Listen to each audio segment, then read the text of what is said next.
오늘은 이제 FDA에서 사용 적합성, Human Factors Engineering에 대해서 어떤 요건들을 강조하고 있는지를 1시간 세션을 통해서 설명을 드리도록 하겠습니다. 먼저 K-바이오 솔루션을 짧게 소개해드리면 2016년부터 현재까지 70여 개의 의료기기 기업들의 인허가 사업을 진행을 해오고 있습니다. 저는 미국의 글로벌 기업의 쿡 메디칼과 세인트 주드 메디칼, 카디널 헬스 글로벌 의료기기 사업부의 본사에서 제가 지난 13년간 인허가 부장을 역임했습니다. 왼쪽에는 제가 7년 동안 쿡 메디칼의 인디애나 본사에서 인허가 팀을 관리하면서 퇴사하면서 찍은 사진이고요. 오른쪽에는 달라스 텍사스의 세인트 주드 메디컬 의료기기 기업에서 제가 인허가 부서를 관리했던 팀 사진이 되겠습니다. 그 이후에는 제가 카디널 헬스 제약사의 190조 매출액을 있는 이제 제약사에서 의료기기 사업부에서 제가 5년 동안 인허가 부장을 역임했습니다. 그 이후에는 MDR과 FDA에 대한 강연들을 진행하고 있고요. 제 강의는 제 이름 강경윤 유튜브에서도 검색하실 수가 있습니다. 그리고 K-바이오 솔루션은 미국에 회사가 있습니다. 그래서 지금 보시는 바이오메디컬 기업들이 입주해 있는 캠퍼스에 K-바이오 센터가 운영이 되고 있고요. 실리콘밸리의 산마테오라는 도시에 위치해 있습니다. K-바이오 센터이고요. K-바이오 미국 법인입니다. 이어서 FDA 사용 적합성 Human Factors Engineering에 대해서 말씀을 드리겠습니다. 우선은 FDA가 사용 적합성을 요구할 때 한국의 의료기기 제조사들이 이제 FDA 510K 승인을 위해서 사용 적합성을 준비를 하게 되시고요. FDA에서 이제 의료기기를 인허가를 진행을 하실 때에는 QA와 RA의 이제 관점이 있는데요. 식품약품안전처에서는 이제 QA에 대해서 KGMP 요구를 하고 있고요. 그리고 이제 유럽 인증을 받으실 때에는 ISO 13485를 통해서 유럽의 이제 GMP를 준비를 하시게 됩니다.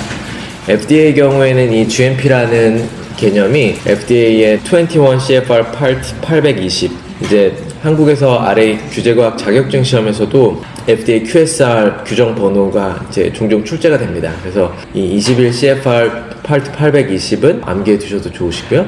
그래서 Quality System Regulation 또는 QSR이라고 합니다. 이 QSR이 이제 FDA의 GMP에 해당이 되겠고요. 그래서 FDA에서 의료기기를 승인을 취득을 해서 미국에서 시판을 하기 위해서는 크게는 FDA의 QSR 그리고 FDA의 510K, 510K를 준비를 해야 되겠습니다. 지금 대한민국 식품약품안전처에서는 이제 KGMP를 준비를 함에 있어서 사용 적합성 시험이 대단히 이제 강조가 되었고요. 이 부분이 미국 FDA와는 차이가 있는 겁니다. 미국 FDA에서 QSR 인스펙션을 받을 때 사용 적합성이 필수로 요구되는 것은 아닙니다. 그리고 또한 FDA에서 510K 취득을 위해서 사용 적합성이 또한 반드시 모든 510K 인증에 요구가 되는 것은 아니고요. 지금 이 부분에 대해서 차이점이 있다는 부분을 아셔야겠고요. 다만 FDA에서 사용 적합성이 요구가 되는 경우에는 이제 해당 의료기기가 수술실에서 다른 그 수술실의 장치나 장비와 연동되어서 시스템으로 사용될 때는 사용 적합성이 요구가 되고 사용 적합성이 요구가 될 때는 FDA에서 상당히 심도 있는 보안들을 제공하고 있습니다. 그런 내용들을 아실 수가 있겠고요. 큰 틀에서 FDA의 510K 인허가 취득을 진행을 하실 때에는 대한민국의 식품약품안전처나 유럽의 인증을 진행할 때와는 달리 이 GMP라는 인증이 사전 요구가 되는 것이 아니고 미국 FDA에서는 510K 품목 허가를 취득을 하시고 그 이후에 판매가 실제로 이루어지시면 QSR 인스펙션을 그 이후에야 사후로 인스펙션이 나오게 된다는 점을 차이로 알아두시면 좋을 것 같습니다. 그래서 FDA에서는 이제 1등급, 2등급, 3등급 있고요. 여기서 중요하게 개념적으로 이해하실 부분은 1등급은 제너럴 컨트롤이 요구가 되고 2등급은 스페셜 컨트롤. 대다수의 한국의 의료기기 제조사들이 FDA 승인을 받기 진행한다는 그 관점이 2등급 의료기기 심사가 되겠고요. 2등급에서는 제너럴 컨트롤에 플러스 스페셜 컨트롤이 요구가 됩니다. 이 스페셜 컨트롤이라는 것이 FDA가 이미 기허가 내려준 클리어된 디바이스와의 동등 비교 심사가 되겠고요. 여기에서는 이 스페셜 컨트롤에 대해서 일반적으로 디자인 베리피케이션과 같은 성능 시험, 생물학적 안전성 시험들이 요구가 되고요. 3등급은 개념적으로 이해하실 때 제너럴 컨트롤과 스페셜 컨트롤만으로는 FDA에게 합리적인 정도의 확신, reasonable assurance를 제공할 수 있는 scientific 데이터가 더 추가적으로 필요하다라는 관점에서 3등급이 일반적으로 확증 임상시험이 필요한 인허가가 되겠습니다. 국내 의료기기 제조사들이 아직까지 FDA의 3등급 승인을 받았다라는 사례를 제가 아직까지 못 접해보고 있습니다. 그만큼 3등급 PMA 승인은 어려운 절차이고요. 대한민국의 상당수의 제약사들이 FDA에서 신약 허가, NDA 허가를 받은 것에 비하면 3등급 의료기기 심사가 얼마나 어려운 심사인지 가늠해 볼 수 있겠습니다. 우선 FDA 인허가 심사비를 보여드리고요. 국내 의료기기 제조사들이 제일 많이 진행하는 FDA 510K, 510K에는 지금 현재 심사비가 $5,440로서 원화로 800만원 정도가 되겠고요. 의료기기 승인을 진행을 하시면서 이제 혁신적인 의료기기의 경우에는 이미 기허가 제품이 없기 때문에 기허가 제품이 없는 경우에는 510K 진행이 안 되시고요. 디노보로 진행을 해야 됩니다. 그럴 때 디노보로 진행을 하게 되면은 지금 스몰 비즈니스 피가 $36,000, 그러니까 지금 7배 정도의 심사비가 요구가 되고 있고요. 그리고 지금 PMA를 보실 것 같으면은 이제 120,000이니까 원화로 1억 7천만 원 정도가 됩니다. 그러면은 대한민국 식품약품안전처의 심사 비용은 사실 대한민국 제조사들이 부담이 상당히 적게 중앙정부로부터 이제 많은 비용을 지원받는 건데요. FDA는 중앙정부로부터 지원받는 게 없습니다. 그래서 심사비만으로 운영이 되는데 지금 보시면은 2등급에 대해서 800만원의 심사비용을 받고 디노보에 대해서는 지금 한 4,500만원, 그리고 3등급 심사에 대해서는 1억 7천만원. 지금 2등급과 3등급의 심사비용이 거의 24배 차이가 나고 있습니다. 이 얘기는 FDA에서 그만큼 심사 강도가 높게 PMA가 진행된다는 것을 반증을 하겠고요. 지금 심사 절차에 있어서 클래스 1과 클래스 2, 클래스 3 지금 보시는 게 이제 FDA의 가장 대표적인 심사들입니다. 510K가 국내 의료기기들, 디지털 치료제, 수술용 의료기기, 멸균용 의료기기들이 모두 진행돼야 되는 대부분의 심사 절차가 되겠고요. 디지털 치료제나 혁신적 의료기기의 경우에 동등비교 제품을 찾을 수 없게 되면은 이제 디노보를 진행을 해야 됩니다.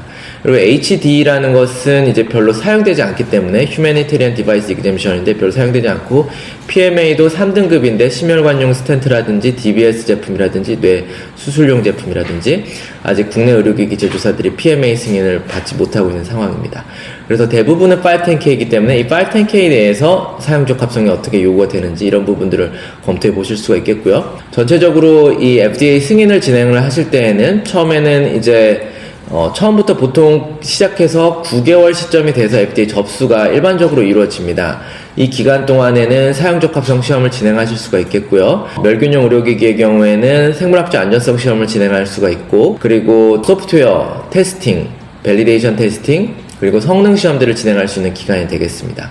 전임상 시험을 거쳐서 이제 접수를 하게 되면은 FDA가 가져가는 심사 기간은 3개월의 심사 기간을 갖는데요. 그 기간 중에 실질 심사 보완이 부여가 되게 되고, 실질 심사 보완을 받게 되면은 이제 180일의 보완을 해결할 수 있는 기간을 부여를 받게 됩니다. 그래서 일반적으로는 FDA 접수를 한 다음에 그리고 나서 FDA 510K 클리어런스 승인을 받기까지는 일반적으로는 9개월, 적어도 미니멈 9개월의 시간이 소요가 된다는 점을 이해를 하실 수가 있겠습니다. 그래서 FDA 510K 파일에 대한 이제 구성 내용들을 좀 알려드리고 있고요. 지금 이제 FDA 접수할 때에는 이제 가장 중요한 것이 지금 보여드리는 이 사용 목적입니다. 그래서 이 사용 목적을 이제 명확하게 이해를 하실 때 동등 비교 제품과 사용 목적이 동일해야 된다는 것을 이제 알려드리고요. 그래서 동등 비교 제품과의 사용 목적, 동일한 사용 목적으로 FDA를 이제 준비를 해야 되는 것이고, 사용 적합성에 대한 내용들을 집중적으로 알려드리기 전에 먼저 중요한 510K 개념을 잡아드리고 있는데요. 일단 510K FDA로부터 승인을 받기 위해서는 가장 근본적인 두 가지의 질문이 있습니다. 다른 내용들은 안 보셔도 되시고, 가장 근본적인 두 가지 질문이 있는데, 첫 번째로 사용 목적이 같아야 됩니다. 제가 여러 강의에서 항상 강조를 해드리지만 이 FDA의 허가를 받는 것이 그 기업의 성장을 위해서 아주 중요하고요. 글로벌 의료기기 시장이 800조 원대가 된다고 했을 때 40%를 미국 시장이 차지하고 있기 때문에 FDA 허가를 받는 것이 매우 중요한데요. 그럼에도 불구하고 많은 의료기기 기업에서, 초창기 기업들에서 FDA 승인된 제품들에 대해서 면밀하게 분석해보지 않고 당사의 기술을 어떻게든 혁신적으로 끌어올리는 데 집중하다 보니 많은 경우에 허가받기 어려운 그런 기술이 되고 있는 경우들이 많이 있습니다. 그래서 사용적이 같아야만 승인을 받을 수가 있기 때문에 여기서 사용적이 만약에 다른 의료기기를 개발한다면 미국에서 상시험을 진행하겠다라는 것과 같습니다. 그리고 나서 이제 FDA가 질문하는 것이 Same Technology Characteristics, 이는 과학적인 기술이 같으냐, 이 부분에 대해서 같을 수가 없거든요. 그래서 FDA가 바로 넘어갑니다. 왜냐하면 아무리 동등 비교품을 카피를 하더라도 의료기기의 치수나 의료기기의 기술적인 성능이나 소프트웨어 제품이면 소프트웨어 모듈이나 이런 부분에서 다른 부분이 있을 수밖에 없거든요. 그랬을 때 그 다른 부분이 FDA가 이제 FDA 승인을 어떻게 받는 것이냐를 보셨을 때 이 다이어그램만 외우셔도 거의 대부분을 이해를 하신 건데요. 결국은 동등 비교가 하고자 하는 제품과 우리 제품 간에는 다른 점이 있을 수밖에 없습니다. 과학적인 기술의 특질 면에서, 특성 면에서 다른 점이 있었을 때 New questions of safety or effectiveness가 raise 되는 다른 점이냐 아니냐로 이 FDA 승인이 귀결되는 겁니다. 그렇다면 New questions of safety or effectiveness라는 것은, 이 차이점이라는 것은 일반적으로 임상적으로 안전성과 성능에 있어서 새로운 질문이 야기되는 이 정도의 차이라면 사실 임상시험을 또 해야 되는 차이라고 볼 수가 있는 거거든요. 그러니까 결과적으로 차이점이라고 하는 것이 의학적으로 임상적으로 봤을 때 환자에게 안전성과 성능에 미칠 수 있는 큰 영향이다라고 하는 차이점이면은 510K 승인이 안 되는 것이고요. 결과적으로는 이제 혁신적인 의료기기를 개발을 하셨을 때 그것이 긍정적인 방향이다라고 할지라도 기존에 승인되어진 제품과 또 다른 임상적인 안전성과 성능에서의 질문을 야기할 수 있는 수준의 변동을, 그 의료기기로 디자인의 변동을 계획하신다면 510K 승인이 어려운 겁니다. 그래서 이 패러다임을 정확하게 외우셔도 좋고요. 이런 질문들을 FDA가 한다라는 것을, 이러한 본질 질문을 가지고 FDA 510K 심사가 진행되는 것이고, 결국 510K 승인을 받겠다고 하는 이 패러다임에 맞춰야 할 수밖에 없습니다. 그래서 그런 내용들, 그럼 여기 보이는 모든 제품 디자인과 사이즈, 랭스, 코팅 이런 내용들이 결국은 다 그 기술상의 특성이 되겠고요. 이런 것들이 이제 같은 부분이 있고 다른 부분이 있을 것입니다. 그럴 때 다른 부분이 있었을 때 그것을 어떻게 우리가 FDA가 얘기하는 새로운 질문을 안전성과 유효성에서 유발시키지 않는다라는 것, 그것을 결과적으로 성능 시험이나 생물학적 안전성 시험을 해서 그러한 차이점이 또 다른 새로운 동등을 저해하는 결과를 낳지 않았다라는 것을 이제 피력을 하는 것이 중요합니다. 그래서 이러한 제가 말씀드리는 원리를 많은 경우에 기업에서 어떤 정답지를 FDA 승인을 할 수 있는 어떤 파일을 만들어 달라, 그렇게 질문하시는 분들이 많은데요. 그렇게 접근하기보다는 FDA가 승인을 내려주는 근본적인 원리를 잘 명확하게 꿰뚫고 계신다면, 결국은 의료기기 승인이라는 것은 어떤 제품을 개발하셨는데 어디서 명확한 정답지가 있어서 그 승인을 받는 것이 아니라 제품의 디자인 자체가, 제품의 설계 자체가 FDA가 동등하게 판단할 수 있는 디자인 설계가 이루어지는 것이 제일 중요하거든요. 그러니까 결국은 사실상 FDA 승인을 받는다는 것은 인허가 팀이 중요하다기보다도 오히려 연구 개발 팀에서 제품 디자인과 설계를 그렇게 해야 되는 부분이 중요하다는 말씀을 드리겠습니다. 그래서 지금 보여드리는 이런 이제 QSR에 이어서 지금 이런 QSR의 내용에 대한 핵심들, 이런 내용들을 이해를 하시고 계시는 것이 중요하게 되겠고요. 품질 관리 시스템에서는 이제 이러한 디자인 컨트롤, 위험 관리, 문서, 이제 이런 내용들이 중요하게 이루어집니다.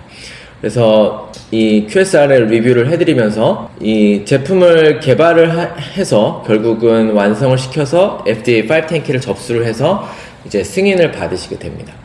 이 과정에서 이제 R&D라고 하는 이제 과정이 있죠. 그래서 기업에서 많은 경우에 R&D 부서라고 연구개발 팀을 명칭을 일컫는 이제 경우들이 있는데, R&D 팀이라고 의료기기 기업에서는 R&D 팀이라고 하시면은 이제 사실 정확한 용어입니다. 기업에서 처음에 의료기기를 개발할 때 사용자의 사용 필요성에 대해서 명확하게 규정을 내려야 됩니다. 명확하게 규정을. 그러니까 이제 기업에서 사용 적합성 테스팅을 하기가 이제 어렵다라는 것이 있을 때 결국은 우리 제품에 대한 사용 필요성에 대한 규정을 못 내렸다라는 부분이 되는 것이고요. 그런데 그 사용 필요성에서부터 의료기기의 설계가 시작이 되기 때문에 이게 이제 얼마나 중요한 초기 설계 시점인지 이제 아실 수 있는 겁니다.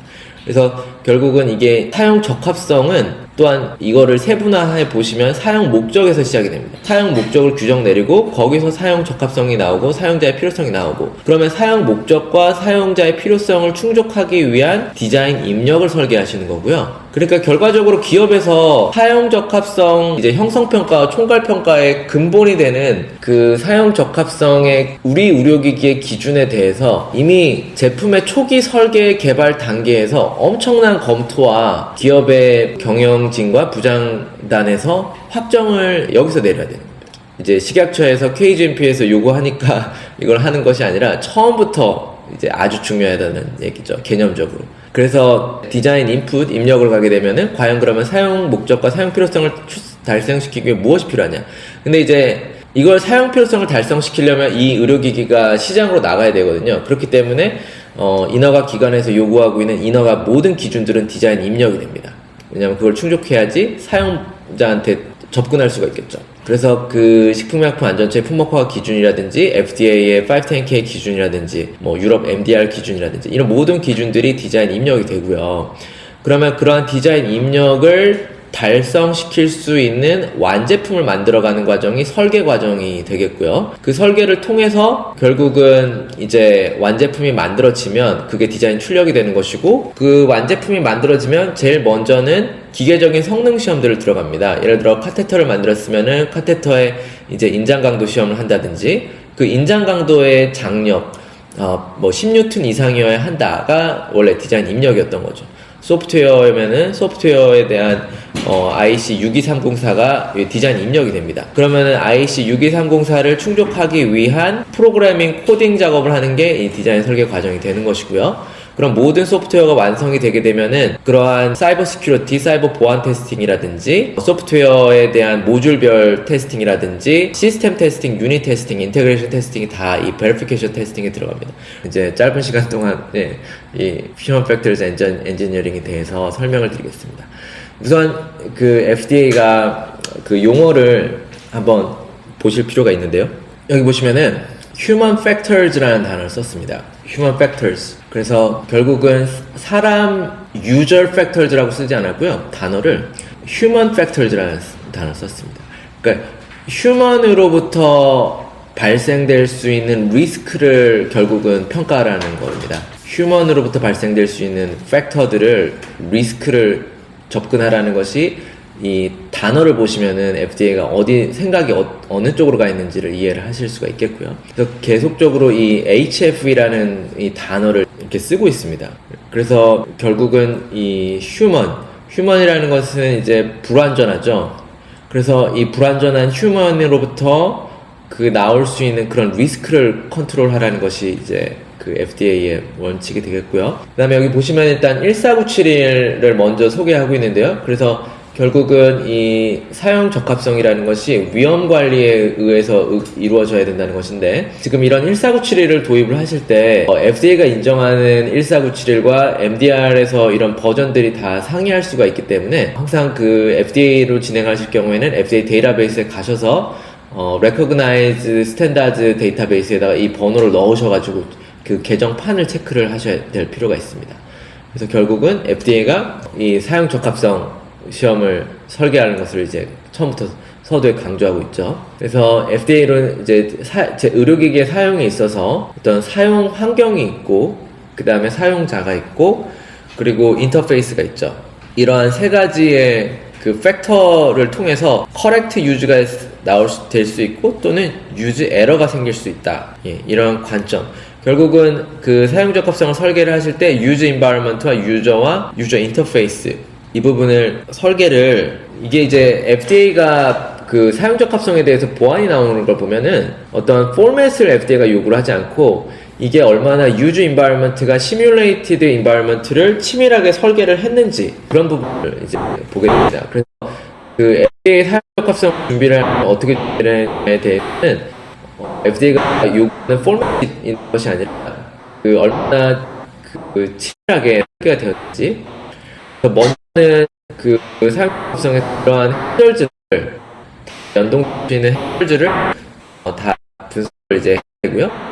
근데 제품의 디자인 자체가 설계가 부족하다면 그 디자인으로 인해서 해저드가 나올 수가 있죠. 이 사용 적합성을 설계하실 때 사용자의 리스크 그리고 제품의 디자인에 기인한 리스크 이런 측면에서 이제 FDA가 접근한다는 내용이 되겠고요. 지금 이제 보시는 표의 경우에는 FDA의 사고의 어떤 패턴을 이제 표시한 내용인데요. 그래서 이러한 순서대로 사용 적합성을 제일 처음에는 제가 말씀드린 것처럼 그 사용 목적을 정의를 내리려 define이라는 단어를 쓰고 있고요.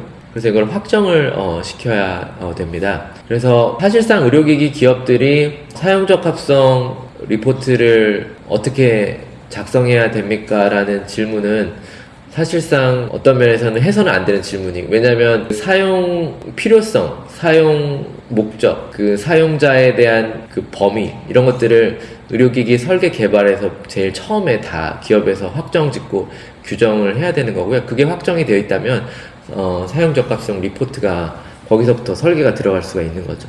그래서 그렇게 되면은 그 사용에 관련된 위험을 이제 분석을 하시고, 그리고 그 사용에 관련된 그런 태스크들을 그 카테고리화 하시고, 이러한 순서대로 이제 FDA가 그 요청하는 사용 적합성의 평가의 순서를 이제 따라가 볼 수가 있게 되는 거고요. 그래서 지금 이제 FDA가 사용하고 있는 다이어그램입니다. 지금 이걸 계속 보시면은 FDA가 원하는 것은 어떤 특정한 정답이 있는 포맷을 지금 가르쳐 주는 게 아니고요. FDA 가이던스는 항상 근본적인 원리를 좀 제조사가 이해하기를 바라는 그런 FDA 인텐션을 읽을 수가 있습니다.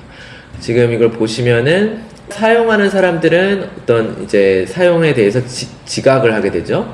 퍼셉션을 하게 되고, 처음에는 그냥 지각하게 되고, 그 다음에 cognitive가 돼서 이제 인지하게 되는, 지각을 하게 된 다음에 cognitive로 되게 되고, 그 다음에 사용자가 어떤 컨트롤 할 수 있는 액션을 하게 되고, 그걸로 인해서 이제 체인으로 결과물이 나갈 수 있는 이제 이러한 개념이 있는 것이고요. 그 다음에 이 사용적 합성을 설계를 하실 때 사용자가 크리티컬 태스크, 이 특정 의료기기를 사용을 함에 있어서 아주 주요한 의료기기 사용에 대한 태스크가 있을 겁니다. 그것을 명확하게 규정을 하라는 것이고요. 결국은 리스크 베이스로 진행이 되는 겁니다. 얼마나 그 사용에 대해서 위험도가 있다라고 하는 것이 크리티컬한 것이 되겠죠. 그리고 지금 보시게 되면은 다 이해할 수 있는 내용들이 되겠는데요. FDA 가이던스에 나와 있는 내용들로서. 그래서 이미 알려져 있는 사용과 관련되어진 이러한 프로블럼을 특정 이제 하라는 그런 FDA 요청이 되겠습니다. 그래서 이 내용들을 읽어보시면은 특별한 내용이 있다라기보다는 FDA가 강조하는 것은 지금 이러한 사용으로부터 발생할 수 있는 리스크를 이제 형성평가와 총괄평가 등을 통해서 면밀하게 분석해 나가라는 것을 요청을 하고 있는데요. 그래서 이제 태스크를 이제 구별을 하실 때는 지금 이제 이 FDA가 예시로 제공하고 있는, 그래서 지금 보시게 되면은 이제 기계적으로 사용자의 사용 스텝을 지금 나눠 놓았고요. 그 사용자가 어플라이 하는 부분이 있고, 그 다음에 기다리는, 웨이트 하는 부분이 있고, 그 정보를 읽게 되는, 리드하는 스텝이 있고, 그 다음에 해석하는 인터프릿이 있고, 이 모든 것들을 기계적으로 분류를 한 다음에 여기서 발생될 수 있는 리스크가 있는지를 이제 검토를 이제 해봐야 되는 게 진행을 해봐야 되고, 지금 여기 나와 있는 이 블랙 포인트에 이제 나와 있는 그 내용들이 이제 포머티브 이제 형성평가에 들어가 줘야 되는 거죠. 그래서 형성평가에서는 일단 제품의 디자인, 그리고 제품과 사용자 간의 인터페이스에 대한 디자인을 알려줘야 되겠고요. 그 다음에 지금 이 사용자로부터 나올 수 있는 이 에러와 해절들을 줄일 수 있는 어떠한 조치들이 강구되었는지를 평가가 이루어져야 되고, 그리고 지금 이러한 리스크를 줄이기 위한 라벨링과 트레이닝 자료에 대한 이 요건들에 대해서 제공을 이제 해줘야 되고요. 그리고 이 휴먼 팩터즈, 이 사용 적합성 밸리데이션 테스팅의 내용에 대해서 이제 알려주게 되는 것이 사용 적합성인데, FDA가 계속적으로 보면은 유저빌리티라는 단어보다는 Human Factors Validation이라는 단어를 쓰고 있습니다. 이 부분에 대해서 FDA는 이제 표현을 Usability라는 표현보다는 지금 Human Factors라는 단어를 더 쓰고 싶다는 건데요. 그 얘기는 이제 Factors라는 것은 어떤 원인이라는 그 인자라는 뜻이잖아요. 그러니까 이 사용적 합성을 준비를 함에 있어서 어떤 틀에 박힌 접근보다는 이 Factors라는 것은 매우 다양한 변수들과 인자들이 있는 거죠. 그러면은 의료기기 기업들이 개발한 기기들이 서로 각각 다르기 때문에 그 팩터즈들도 다를 수밖에 없는 거거든요.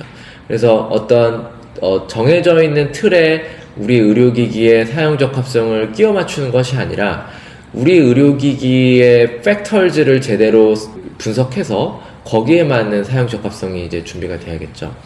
그래서 Formative Evaluation에서 지금 말씀드렸던 내용들을 이제 준비를 하셔야 되고요.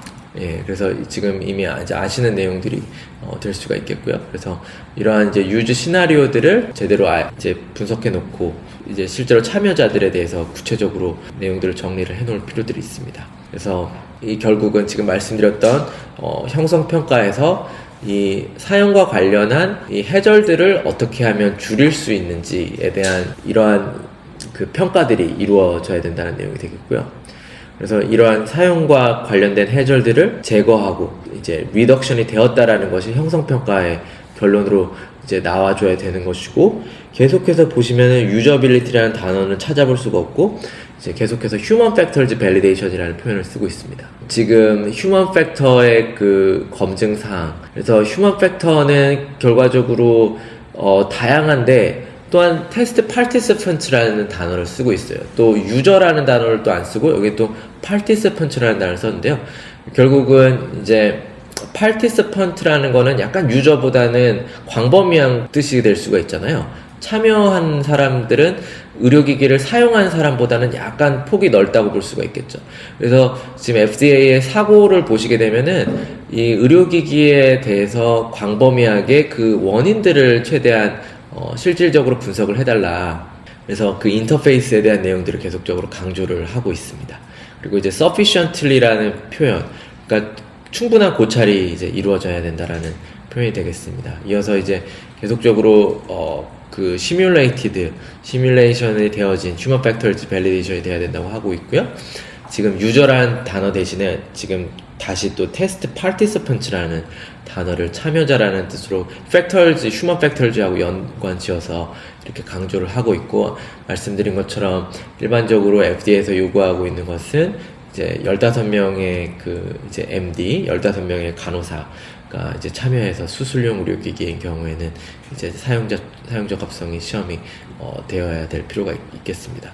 그래서 사용적 합성이라는 이제 한국에서는 그렇게 이제 널리 알려져 있는데, 만약에 그 표현을 이제 뭐 human factors testing이라는 뭐 영어 표현은 누구나 다 알 수 있는 표현이니까 그것을 만약에 human factors testing이라는 표현으로 보편화된다면 그 시험에 대한 접근하는 생각의 패턴이 어떻게 또 달라질 수 있을까, 한번 그거를 한 번쯤 생각해 보시는 것도 그 FDA가 어느 쪽으로 포인트를 잡고 있는지를 아실 수 있는 방향도 되실 것 같습니다. 그래서 지금 보시면은 이제 이러한 그 사용적 합성 시험을 준비하실 때 그 FDA 제출하실 수 있는 휴먼 팩터즈 테스팅 표가 되겠습니다. 지금 보여드리는 내용들로 다소 어려워 보일 수 있는 내용이긴 하지만 제가 이제 처음 시간부터 강조드렸던 근본적인 원리를 정확하게 보신다면 지금 이제 보여드리는 내용들이 하나씩 하나씩 잘 풀려질 수 있으리라 기대합니다. 그럼 이상으로 FDA 사용적 합성에 대한 그 강의를 마치겠습니다. 네, FDA 인허가 관련해서 그리고 디자인 컨트롤 및 휴먼 팩터 엔지니어링까지 설명해 주신 강병훈 대표님께 다시 한번 감사의 말씀을 드리도록 하겠습니다. 감사합니다. 네.